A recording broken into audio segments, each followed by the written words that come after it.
Assalamualaikum warahmatullahi wabarakatuh. Perkenalkan, nama saya Ananda Hairam Nurfats dari SI 101 dengan NIM 2101111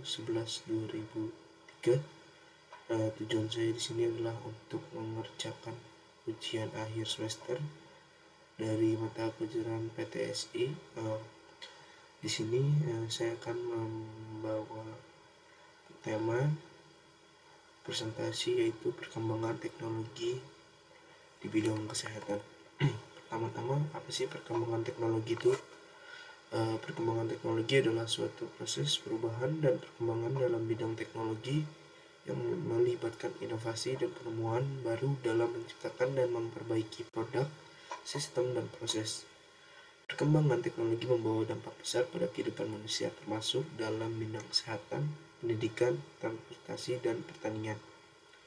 Hal ini mengakibatkan perubahan dalam cara hidup dan bekerja, dan membuka peluang untuk memecahkan masalah yang kompleks dan menciptakan solusi yang lebih baik.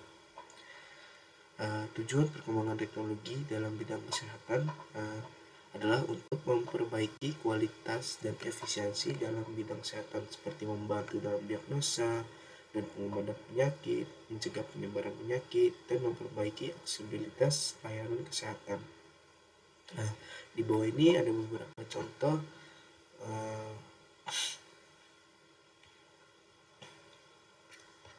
tujuan perkembangan teknologi dalam bidang kesehatan.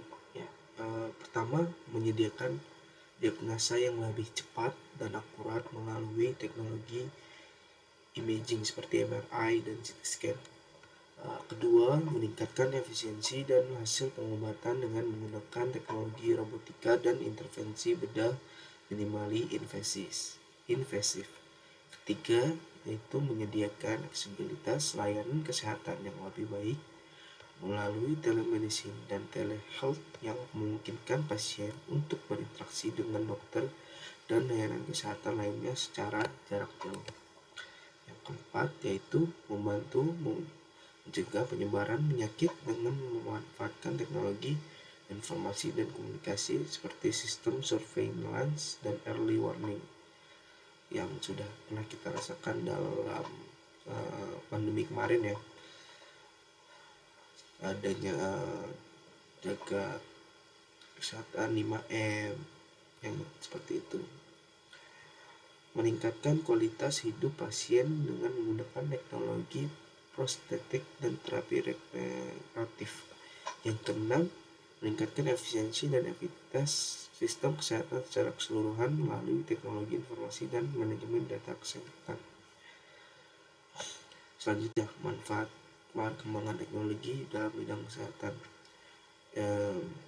Tentu manfaat ini adalah dari tujuan yang sebenarnya sudah saya bacakan ya, hanya lebih didetailkan saja. Nah, yang tadi adalah seperti diagnosis yang dan pengobatan yang lebih akurat, teknologi seperti MRI, CT scan, dan tes darah itu membantu dokter melakukan diagnosa yang lebih akurat dan cepat. Nah, ini memungkinkan dokter untuk menemukan penyakit dengan lebih baik dan pengobatan secara secepat mungkin.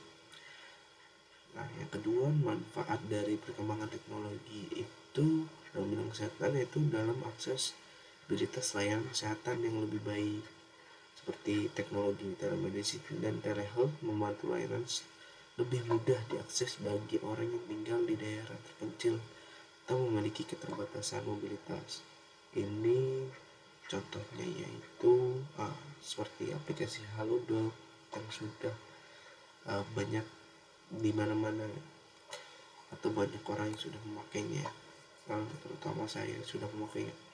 Ketiga, pengobatan yang lebih efektif seperti teknologi robotika dan intervensi bedah minimal invasif membantu dokter dalam melakukan pengobatan yang lebih efektif dan meminimalkan risiko komplikasi. Yang keempat, itu mencegah penyebaran penyakit. Nah, ini seperti sistem surveillance dan early warningnya, seperti membantu mencegah penyebaran penyakit dan mencegah wabah. Yang kelima, manfaatnya itu kualitas hidup jauh lebih baik, teknologi seperti terapi regeneratif membantu memperbaiki kualitas hidup bagi pasien yang menderita kondisi kronis atau cacat.